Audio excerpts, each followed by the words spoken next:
வணக்கம்.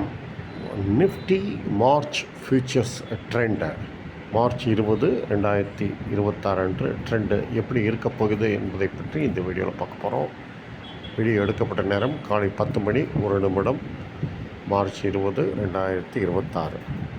என்னென்னா, நேற்றைய கேண்டிலில் சந்தை நன்றாக இறங்கியது. இன்று அந்த இறக்கம் கண்டினியூ ஆகி எங்கே கீழே போயிருக்கணும், 22,603, 22,152ன்னு கீழே இறங்கியிருக்கணும். ஆனால் மார்க்கெட் பாருங்கள், மேலே ஏறிட்டுருக்கு. இது ஒரு பாசிட்டிவ் சர்ப்ரைஸு, ஆச்சரியமூட்டும் விதம் இது உண்மையிலே. சரி, அப்போ இந்த ரேலி சஸ்டெயின் ஆச்சுன்னா எது வரையும் போகணும் அப்படின்னா, டெக்னிக்கலாக பார்த்திங்கன்னா 23,506, 23,958 என்ற நிலைகளுக்கு செல்ல வேண்டும். இது சாத்தியமா அப்படின்னு கேட்டால், இதில் என்ன பிரச்சனைனா, நேற்றைய ஹை 23,391, இது பெரிய தடை. இது இந்த 23,391 தடை. இதை தாண்டாமல் இருந்தால் திரும்பவும் டவுன் ட்ரெண்ட் ஆரம்பிச்சிடும்.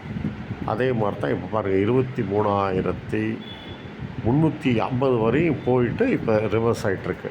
அதனால் இப்போ ஏற்றம் வேண்டுமென்றால் 23,390 கடக்க வேண்டும். இதை கடந்தால்தான் உங்களுக்கு அப்புறம் அதுக்கடுத்து 2 தடைகள், 23,505, 23,614 டெலிவரி பேஸ்டு ட்ரேடர்ஸோட தடைகள். இதை கடந்தால் மட்டுமே இந்த 23,958 சாத்தியம்.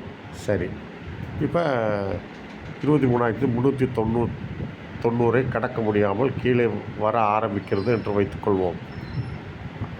கீழே எங்கே வரும் அப்படின்னா, இது ஒரு டெலிவரி பேஸ்டு ட்ரேடர்ஸ்க்கு ஒரு 23,199ங்கிறது ஒரு சின்ன மைல்டு சப்போர்ட்டு. இதை உடைத்தால் நேற்றைய லோவான 22,941க்கு சரிவு வரக்கூடும். சரி, இப்போ நான் ஏற்கனவே சொல்லியிருந்தேன், இந்த நேற்றைய சரிவு தொடர்ந்திருந்தால் 22,603, 22,152 வந்திருக்கணும். சரி, இப்போ இதை எங்கே உடைத்தால் இந்த நிலைகள் சாத்தியம்? 22,785 என்ற நிலையை உடைத்தால் இந்த 2 நிலைகளும் சாத்தியம். இதுதான் இப்போதைய ட்ரெண்டு, நிஃப்டி மார்ச் ஃபியூச்சரோட ட்ரெண்டு. அதனால் நிலைகளை கற்றுக்கொள்ளுங்கள். இதற்கு தகுந்தாப்போல் உங்கள் வாத்தகத்தை அமைத்துக் கொள்ளுங்கள். நன்றி, வணக்கம். மீண்டும் அடுத்த வீடியோவில் சந்திப்போம்.